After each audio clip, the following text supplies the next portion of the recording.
নাই কোনো মা বাবা, নাই কোনো পরিবার, সেই মানুষকে মারার পাইলা কোন অধিকার? যদি না পায় সুবিচার, পুরো দেশের মানুষ হবে তার পরিবার।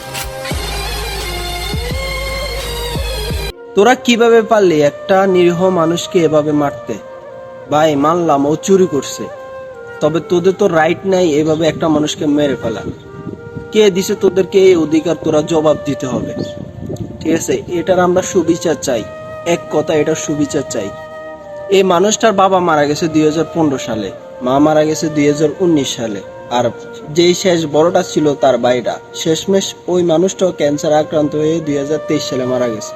আসলে মানুষের লাইফে আর কি আছে যেখানে তার পরিবার নাই?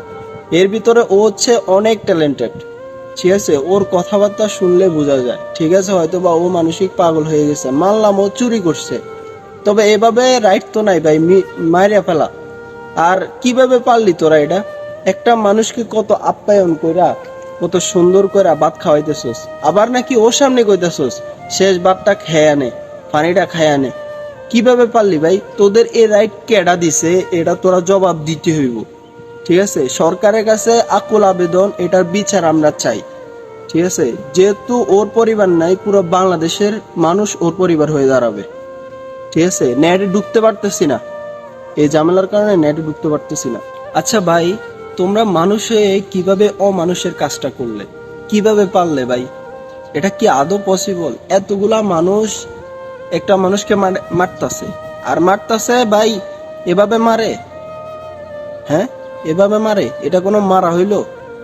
তোরা কি নিজের কাঁধে কি লেগা আইন তুলে নিছস?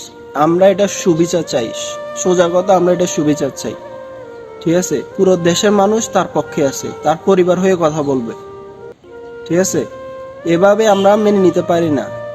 ডক্টর ইউনূস স্যারকে আমরা সবাই আকুলভাবে অনুরোধ করতেছি, আমরা এটা সুবিচার চাই, সোজা কথা, আমরা এটা সুবিচার চাই, ঠিক আছে? যারা এভাবে তারে মেরা ফেলছে, মারারও একটা সিস্টেম আছে, এটাকে মারা বলে না, ঠিক আছে? আয়নাগরের চেয়েও ডেঞ্জারাস ভাবে তারা মারা হয়েছে।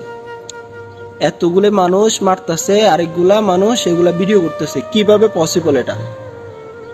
হ্যাঁ, তোদের ভিতরে কি মায়া দয়া নাই? একটা জীবিত মানুষকে কিভাবে মায়েরা ফেলতে পারোস? এটা আমরা সুবিচার চাই, সোজা কথা।